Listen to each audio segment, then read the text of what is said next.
Hola, saludos, bienvenidos.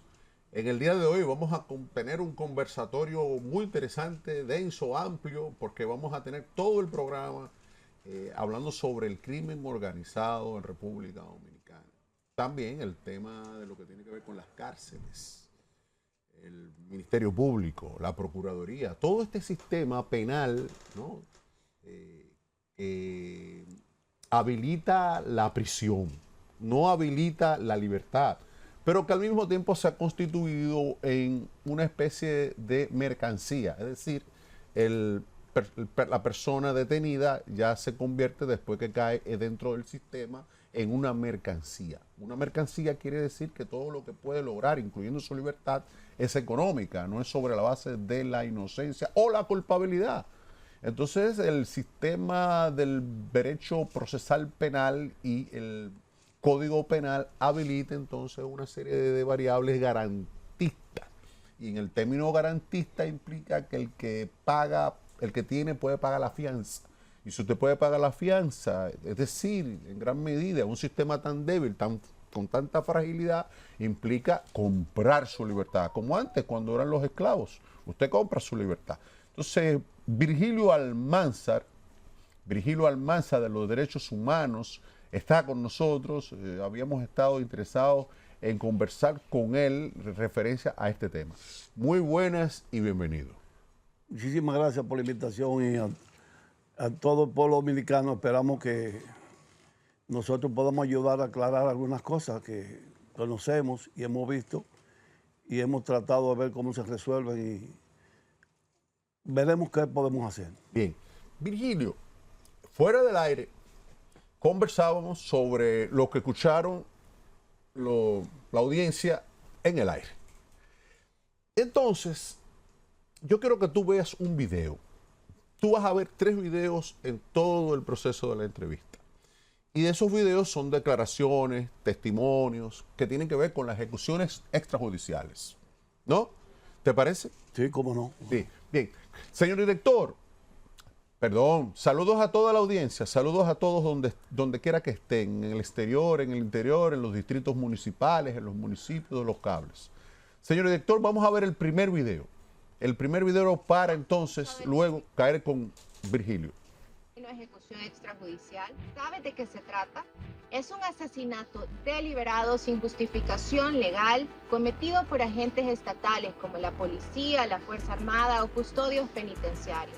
Es deber del Estado investigarlo, sobre todo cuando tiene personas bajo su cuidado. Esto es un crimen y es sancionado por el derecho nacional e internacional. ¿Se cometen ejecuciones extrajudiciales en El Salvador? Desde que inició el régimen de excepción, al menos 153 personas han fallecido por causas sospechosas dentro de las cárceles. El Estado dice que se debe a causas naturales. Sin embargo, familiares y expertos independientes han identificado reiteradamente señales de tortura en los cuerpos, tales como golpizas y estrangulamientos. En algunos casos, estas muertes se ha debido por falta de atención médica o acceso a medicamentos. ¿Qué es lo que el Estado debe de hacer frente a una ejecución extrajudicial? El Estado tiene la obligación de investigar y sancionar a los responsables. Esto es, la persona que lo cometió, la persona que lo permitió y aquella quien dio la orden. Este es un compromiso que el Estado salvadoreño adquirió al momento de adherirse a la Convención Americana sobre Derechos Humanos, tratado mediante el cual El Salvador aceptó que la CIDH monitoreara la situación de derechos humanos y a seguir las recomendaciones que ese organismo diera para garantizar la vida y la dignidad de las personas en El Salvador. Las y los salvadoreños tenemos derecho a un sistema judicial que prevenga, investigue y sancione a los responsables de torturas y ejecuciones extrajudiciales. Adelante. Lo primero es que en El Salvador, el mismo tipo de reclusión, ya es una violación de derechos humanos. Dormir en un lugar metálico, sin ningún tipo de una sábana que lo Protección. arrope. Sí, de cuidarse del clima que baja de noche. Tener una sola ropa y comer 2 veces al día y la misma comida sin ningún tipo que la alimentación es solamente para, como dice el pueblo dominicano, que se harten, pero ni siquiera da para eso, porque es muy poca.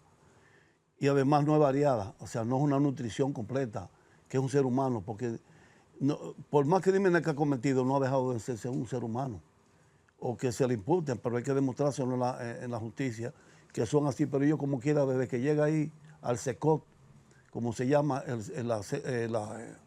la cárcel principal de allá, es un problema muy grave. Y 135 personas, 152, 135 que dijeron, no recuerdo el número, la autopsia debe ser si no se está haciendo.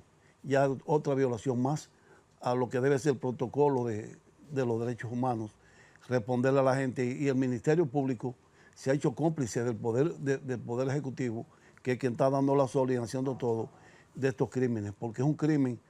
Usted mueran personas que mueran con señales de tortura o de lo que fuera, o de agresiones físicas, y no dan una respuesta correcta de una sentencia, decir, miren, la autopsia dice que murió de tal y tal manera. Lo que pasa es que tampoco quieren enfrentar régimen, es todo un complemento desde la justicia, los médicos, todos los estamentos de la justicia y todos son cómplices de una situación que mucha gente busca el fin, pero el fin no justifica los medios. Y en Salvador quieren tener una tranquilidad, pero la tranquilidad de los cementerios. Así no se puede. ¿Dónde está la educación del pueblo? No significa que no haya represión. La represión es válida en tanto y cuanto va acompañada con un proceso de reivindicación, de educación del ser humano. Porque la cárcel no debe ser solamente un problema de purgar, sino de que la gente se reconcilie, que la gente pueda reivindicarse, que la gente pueda reintroducirse de nuevo a la sociedad de manera positiva. Pero si lo que quieren es que la gente se muera, ahí se lo están matando a plazos.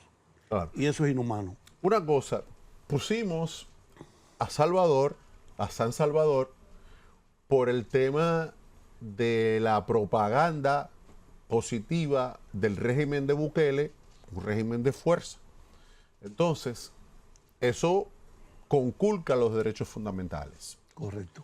En República Dominicana, el tema de la ejecución extrajudicial ha sido constantemente justificada por los directores de la Policía Nacional, y además existe un código cerrado entre ciertos segmentos de la Policía Nacional y de las Fuerzas Armadas de la ejecución sumaria del individuo, del sujeto, que haya cometido o no la acción.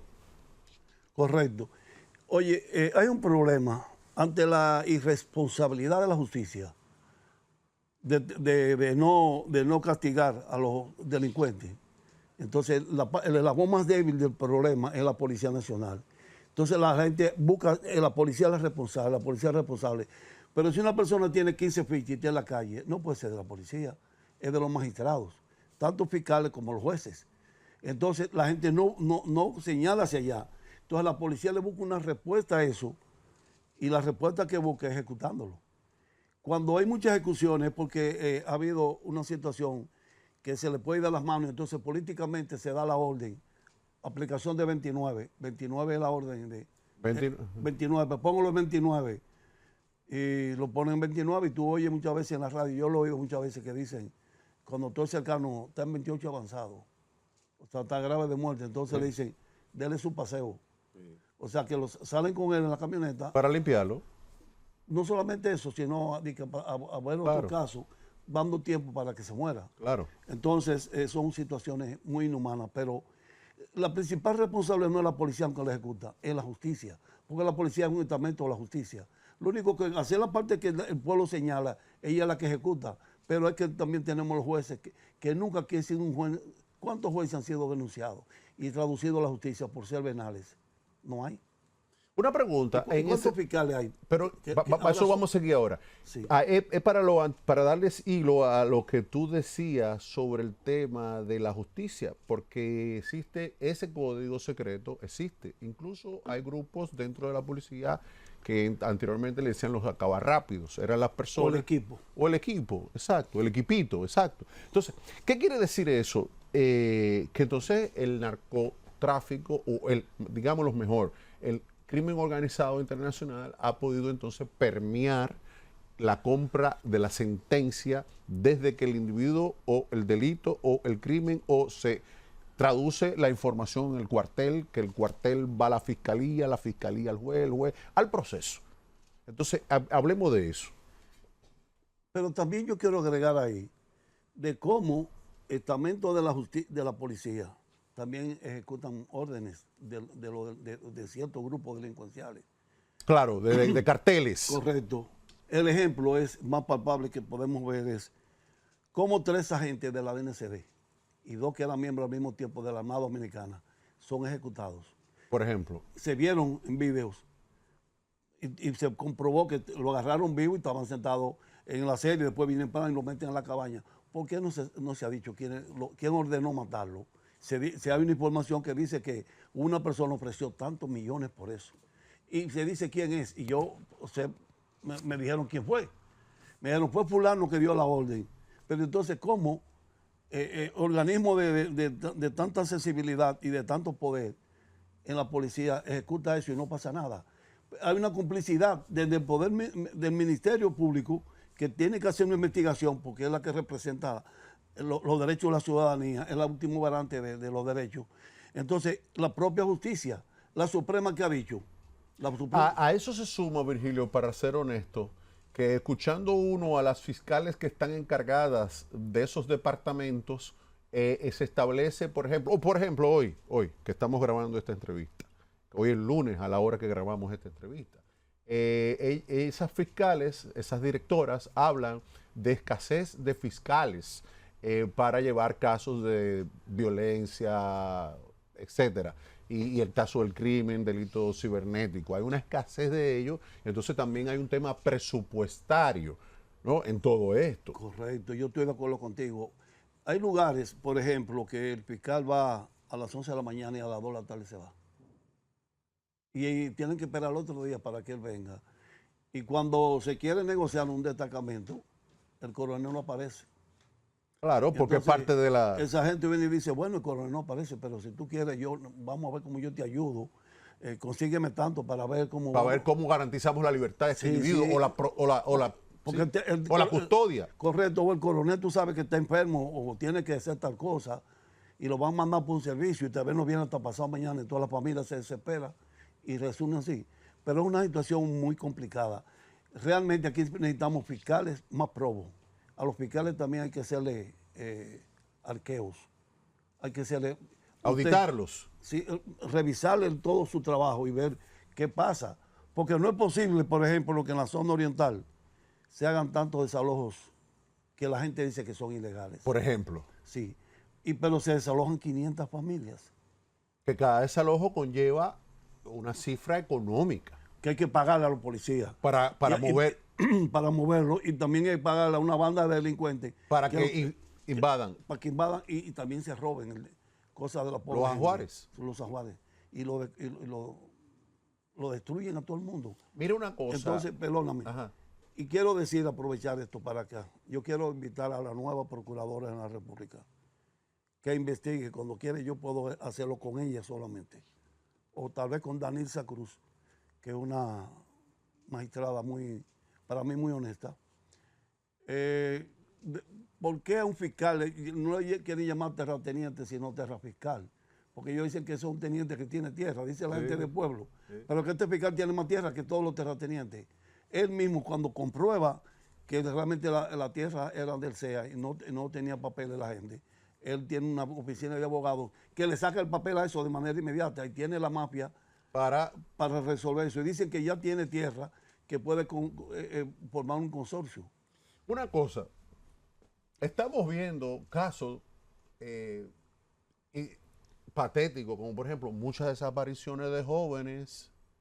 Es decir, hemos visto y hemos observado que hay personas que, bueno, han estado boicoteando, participando en protestas, los familiares, porque las autoridades tienen que darle seguimiento a esos casos, pero esos seres humanos no aparecen. ¿Qué está pasando? Primero, el departamento de desaparecidos son 4 o 5 personas. No sé si ya le agregaron más. 4 o 5 desaparecidos semanalmente aquí. o más. Pero Entonces, ¿a qué se da ese fenómeno? Porque que, eso no era así. Lo que pasa es que ese es el nuevo modelo del crimen. Al no haber cuerpo del delito, no hay No hay investigación. prueba para el tema y por eso Correcto. el Código Procesal, bueno, la Correcto, libertad. Correcto. Entonces, el crimen actúa Y así. quiero dar una información. Mira, a nosotros nos iban a llevar a un lugar donde se pica la gente y se tira ahí. Y se desaparece. Y yo, por proteger a la persona, que no quería que me se viera conmigo, entonces lo pusimos para una fecha un poquito retardada y él no iba a llevarle a un ex oficial de la policía, de ese departamento, de lo que hacen eso. Y él se había colocado ya en una situación de vida diferente en una iglesia y él quería decirnos todo lo que pasaba. Y el día que vamos a ir, el día antes, lo matan. Para tumbar pruebas. No sabemos qué pasó realmente. Si fue para eso, pues no tenemos la prueba, pero presumimos que fue para eso. Claro. Pero tú te imaginas que nosotros hubiéramos podido llegar a un lugar y encontrar, teníamos el antropólogo que no iba a hacer todo y un médico forense que iban a ir con nosotros. Yo no le había dicho dónde era ni nada. Entonces íbamos ahí, él nos iba a llevar, entonces ellos iban a buscar los huesos que puede demostrarse cuando un hueso es humano o no, o es de un animal, lo que fuera. Y entonces íbamos entonces a llamar a toda la prensa para allá, pero no pudimos hacerlo. Porque eliminaron a la persona. No eliminar a la persona. Ok, una cosa en ese sentido. También se da el caso, por ejemplo, de militares, la oficialidad de Estados, la oficialidad superior, ¿no? En la oficialidad superior no es lo mismo los niveles de ingresos, el nivel de vida de un oficial superior a un alistado o a un sargento mayor que todavía un suboficial, por ejemplo. Entonces hay una desigualdad socioeconómica y hay también un tema cultural de por medio. Es obvio que un general, un oficial superior tenga mayor acceso al conocimiento que tú y yo estamos planteando. Eso ocurre también dentro de los alistados, pero hay muchas veces lo que es todavía el fascismo, la visión dura de la violación de la doctrina, ¿no? Entonces, hay un fideicomiso en la policía. La policía ha pasado a ser administrada por sectores privados, incluso extranjeros y ONGs que desconocen muchas veces la realidad sociocultural del callejón, el Opradito, por decirte algo. ¿Qué pasa en ese sentido? Realmente es así, tú conoces la descripción muy bien de la policía. Realmente aquí hay muchas instituciones que tienen mucha influencia en la policía y siempre opinan sobre eso, pero además tienen grupos organizados. Y aquí todo el mundo tiene un general, todos los grupos empresariales tienen su seguridad. Sí, pero además gente que le responde a ellos. Lo que pasa, perdón, ahí es interesante para que tú sigas, seguridad personal. Es decir, el Banco Popular, por decir, o el Banco XYZ, contrata a la compañera que es oficial superior, por ejemplo, y entonces ella es una experta en crimen cibernético, pero ella fue formada en el FBI, ella fue formada por el Estado, pero allí en el sector privado, ella es el jefe, entonces hay un tema. No solamente ese, que esos grupos, ese general que tiene, o 2 o 3 generales que tiene, también le facilitan a la empresa tener 50 alistados a la policía. Custodiando. Trabajando eso, en vez de estar en la calle protegiendo a la población, lo que hacen es proteger el empresariado. Claro. Y no a la población, que es la que está huérfano de protección. Bien, y también se da otro fenómeno que hace poco las autoridades aduanales y los servicios de inteligencia detectaron un alijo, más que un alijo, armas que iban rumbo a Haití. Pero ¿qué ocurre? Ese armamento que iba hacia Haití, si pasó por aduana, hubo un pedido afuera, como si tú traes un carro de fuera. Entonces yo veo que hay muchas muchas empresas de armas vendiendo armas, pero que los propietarios son militares superiores retirados. Y otros no son retirados. Bien. Sí, pero eso es un problema muy grave. Pero lo peor de todo eso, que ese grupo, esa gran cantidad de armas que fue ocupada, ¿cuántas habrán pasado? Por ejemplo. Pregunta, pero además, ¿quién eran los verdaderos dueños de eso? Por ejemplo, No se quiere decir nada. Es como la mayoría de las metaleras son de oficiales. Yo no sé por qué, pero parece que les gusta a los oficiales todo. Por eso perdón. Suplir al Estado, por ejemplo, suplir uniformes grises a la policía. El que hace ese negocio aquí es un hombre muy rico y muy influyente. Correcto. Entonces hay un vínculo estrecho entre el sector Correcto. privado y el sector público para la oficialidad superior tener acceso a bienes y servicios que los demás no tienen. Y por eso la desigualdad del crimen. Porque que está en un despacho le dicen que hay un problema en Capotillo. ¿A qué yo voy para allá a la 1 de la mañana? Me van a matar. No, pero esa es otra cosa que yo quiero que la hablemos después. Pero yo quería decir del problema de cómo se comercializa, que creo que el país ha logrado un pequeño avance, que ahora tienen uno que tiene que revisar todas las compras del Estado. En la DGI. Sí, todo eso, y ahí se ha controlado un poco. Pero hay un jefe de la policía que su principal función fue pagar Pagar a suplidores. suplidores, Claro. pero el 35 era de él.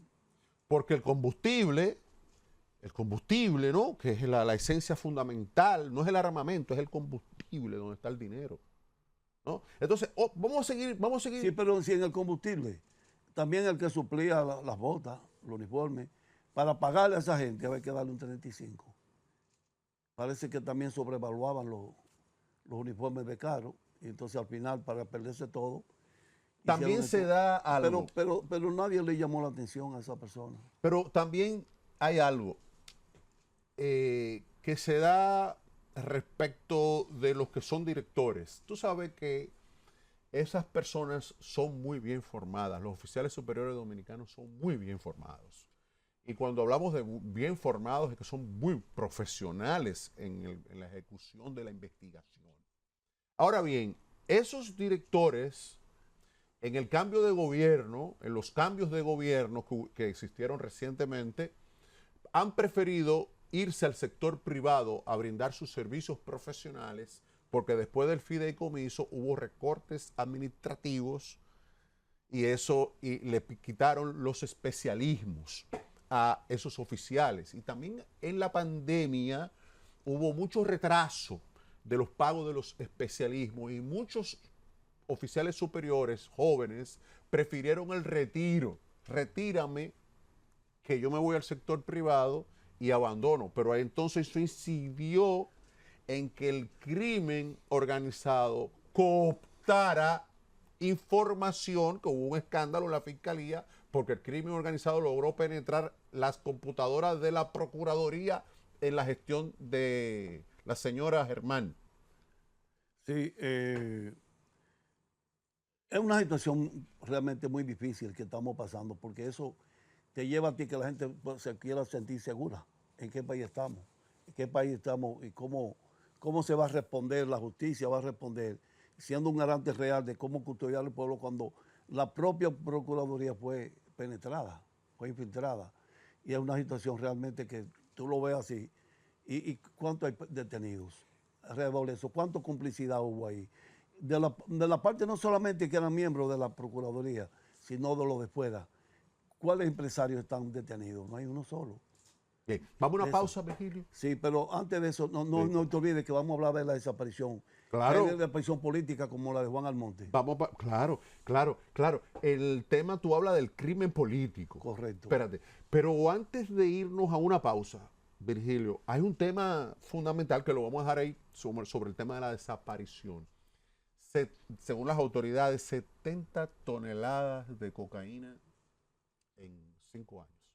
Vamos a una breve pausa porque eso tiene, el kilo de la cocaína tiene un precio en la calle, ¿no? Tiene un precio en el extranjero.